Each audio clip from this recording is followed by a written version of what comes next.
Hello, my name is Dean Boyer, and I'm going to be talking about how we can master decision making in just our everyday life. So, first, um, in this role play and workshop that I've created to help us improve our decision making skills, um, I'm just going to talk to you a little bit about decision making and explaining the importance of it and just how our group members are going to, what they expect basically when they get into this role play exercise. So, decision making is one of the most important concepts I can really explain in a group, in a workplace, in a team sport, really just anything in life that involves group members. Um, it's hard sometimes because groups have a lot of different people, and there's always someone that wants to be a leader. Um, there's always someone that is going to have to control, right? But they don't want to control too much because then that can kind of block out a lot of the other group members' thoughts. It always wants to become an equal environment between everyone's voices.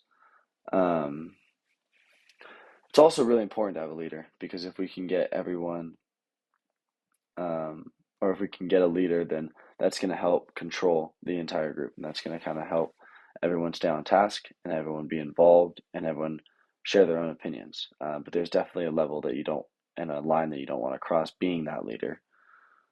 It'll relieve a lot of stress and helps us make a lot of decisions a lot easier if we do have a leader. Um, so basically, the concepts that I used were Giannis in 1982, the introduction to the concept of group thinking and how it's made its impact on decision making. Um, Also, we focused on discussion of leadership styles and decision making, which is from Vroom and Yago on 1988. Um, so when we do this role play exercise, it's going to last about 35 to 40 minutes. Um, we're going to have all our participants to practice decision making in kind of a simulated role play exercise in a group setting to kind of learn how to do it and learn how their self would react before they get into a real life exercise. Um, First, I would divide everyone into a small group of 4 to 5 people. We would provide each group with a scenario, um, obviously a fake scenario, but relating on their life. Um, Scenarios can be tailored to a lot of different contexts. It can be in workplace, it can be in a sport, it could be social, just with friendships, either way.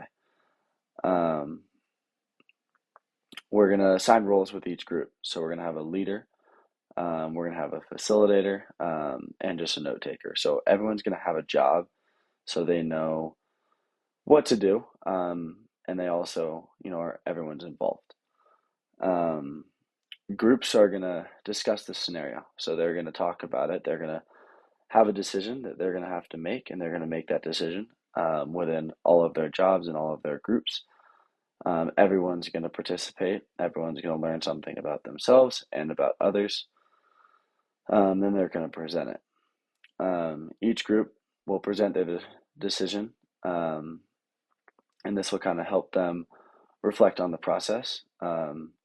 We really want to focus on communication, definitely just teamwork and conflict management. So learning how to just decision make and resolve conflicts throughout every one of the group members.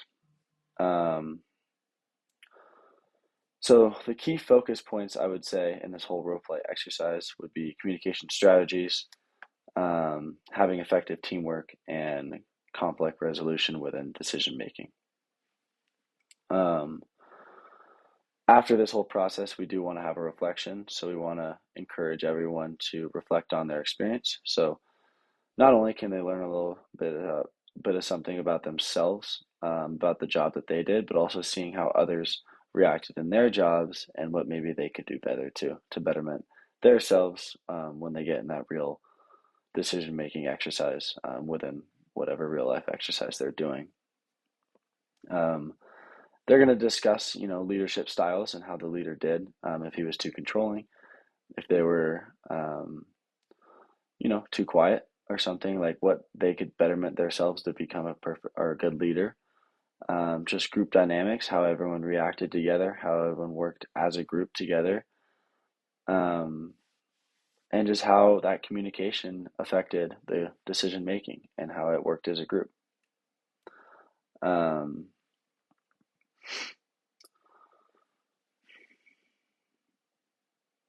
so then we're going to go back, and we're going to review, the analysis of our key sources.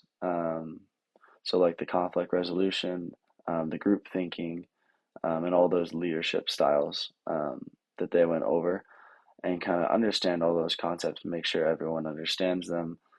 And yeah, just reflecting on all of that process.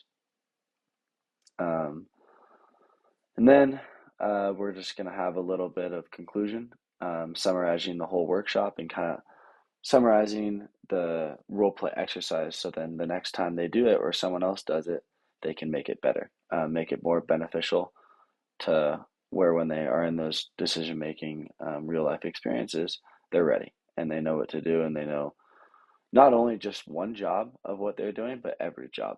There's no limit on how much you can do this. You can keep going through every single job so you're comfortable being a leader, you're comfortable being a facilitator, you're comfortable even being a note taker, um, and learning how much to put in every single one of those jobs.